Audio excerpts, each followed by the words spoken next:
Good morning, everyone. So one of the things that has been popping up in my, questions that I've been getting from consumers day in, day out has been, what does the Fed raising rates have to do with the mortgage market? And who better to go and talk to but Jesse Regan over with Preferred Lending Solutions, my mortgage oracle, city councilman extraordinaire for Broussard. For those that aren't out there, make sure you go and give this man a vote. He is there for people. So that being said, Jesse, thanks so much for joining us, man. We appreciate you coming on. Good morning, Robbie. Thanks for having me. So what have the Feds been up to? Well, let me start by identifying the number one enemy of mortgage rates. And this is a word that we've all heard this year in the news. We're also all feeling it at the pump, at the grocery store. And that word and that number one enemy is inflation.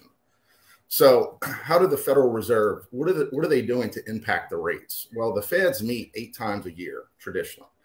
They've already met 5 times this year. And of those 5 times, they've already raised the interest rate, the key interest rate 5 times out of the 8.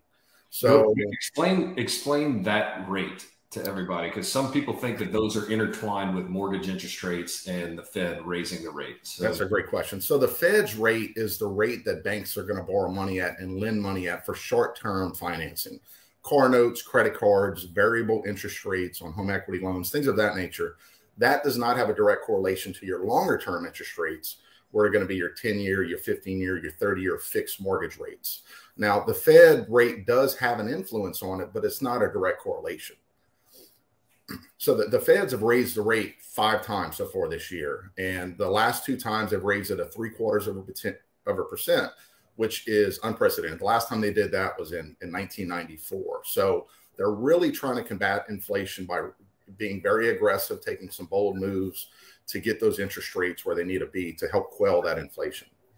One of the best ways I've heard, inflation being described was you've got too many dollars chasing too few products, which ends up bumping the price up of everything that's going down. And what the Fed's essentially trying to do is reverse that trend, is making it more expensive to buy those products. So it's going to essentially go and increase the supply chain, which will decrease the prices, which is what the Feds are trying to do. They kind of overcorrected a little bit whenever not a little bit, a lot bit whenever we.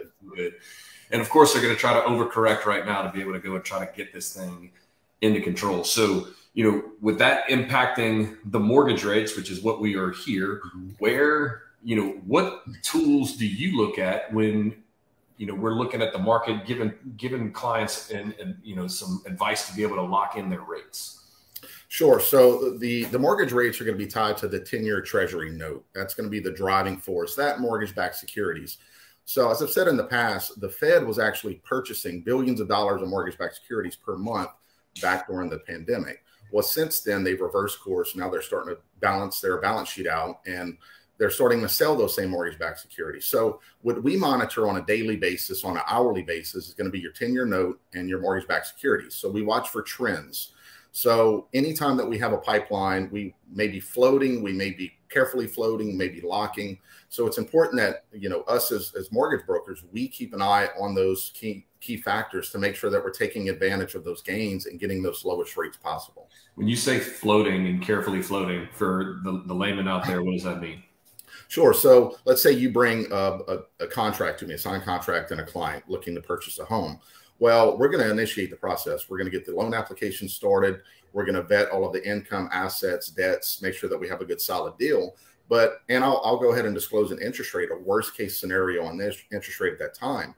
But the market may be trending in a good direction. So we may just float the rate in hopes of getting a lower rate between now and the actual closing date. So when I say float or carefully floating, that's kind of the matrix that we use when we look at our pipeline on a daily basis to make sure that we're taking advantage of those dips, because it has been a roller coaster over the last couple of years. It's full of ups and downs.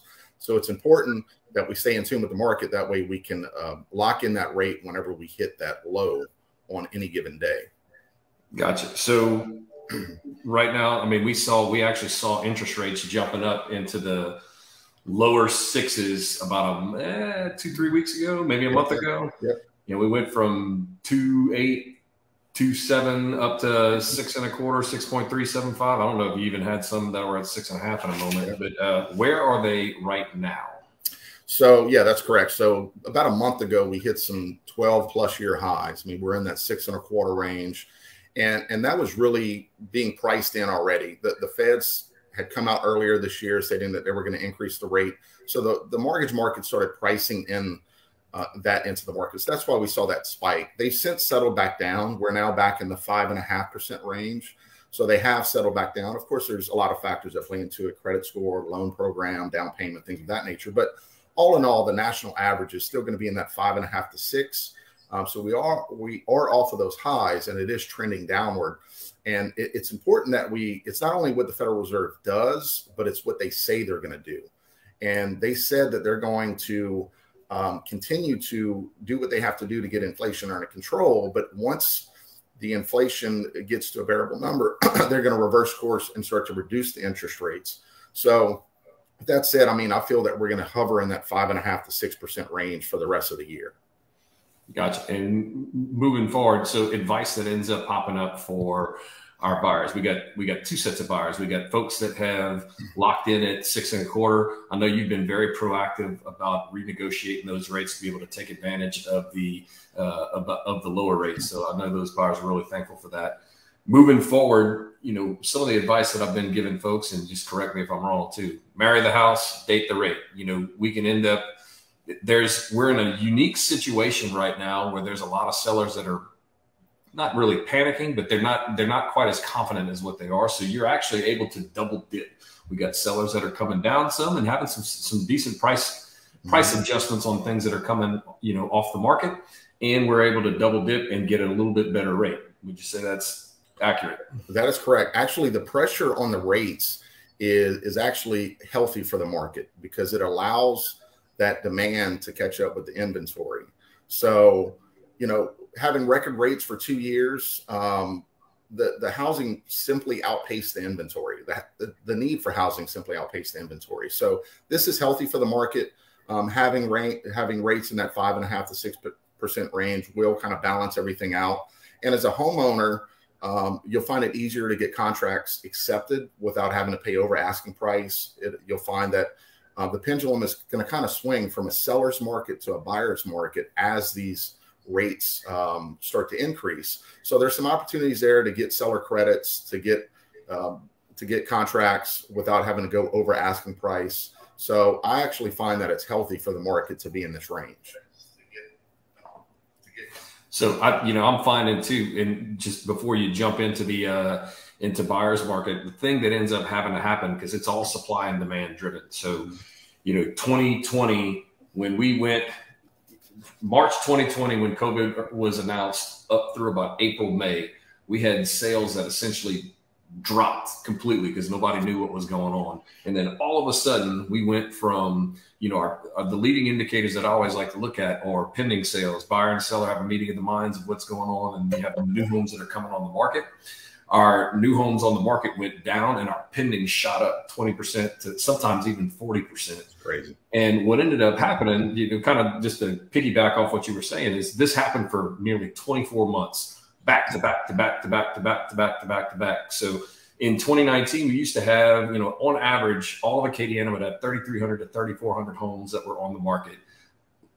Lafayette Parish would have 1,800-ish to 2,000-ish, depending on you know, where that happened to land.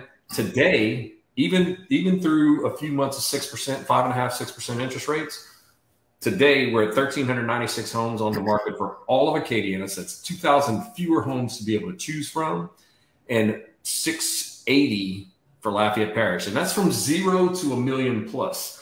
So the folks that are thinking that we're going to run into a crash, that's not the case. There's not enough things to be out there to be able to choose, at least for right now. You know, what that happens, if there's nothing to choose from, you got 4 things to choose from, and they got 10 buyers out there. Doesn't mean you're going to be in multiple offers all the time, but you don't have a lot of things to be able to choose from. So jumping back in, it's, you know, we have to see a complete reversal. We have to see supply shoot up and demand fall through the toilet. This month, our supply dropped down hang on, let me get the exact number. So I'm not making myself a liar right here. New listings. We had 500 new listings in July 2022. We had 365 new listings. July 2021 was 500. July 2022 was 365. That's a 27% decrease July over July.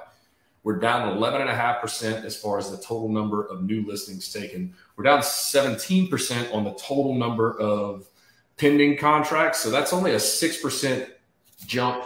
And I say jump, that's like a little hop as far as available inventory to be able to do it. So in order for, the market's not crashing if we don't have things to be able to choose from. And you could probably jump into mortgages are way harder to get than they were in 2008 when the market really took a nosedive. No doubt. That was an absolute market correction whenever we had that mortgage crash back in 08. I just made 18 years in the industry. There's full of ups and downs, and they're going to continue to be. So I do not see a crash. I do not foresee that. I think that we're going to find a new norm or a healthy medium, being in that 5.5%, 6% range. It's great for everyone. It's great for the market. So I do not see a crash as well. Unfortunately, there's no crystal ball. There's a lot of factors that play into it: geopolitical, the Fed meetings, inflation reports, economic reports. All that's going to play into it. But the Feds, their monetary policy currently is to really suppress demand, because demand has been so hot in so many different sectors, not only the housing sector. So their bold moves are to suppress the demand and likely push us into a recession. So it's almost intentional, because they want to get us into that recession, push us over the ledge, but right away they're going to reverse direction, start reducing the interest rates to make sure that the recession isn't as long and too painful. So just think of it this way: it's short-term pain for long-term gain. Still a great time to get in the market.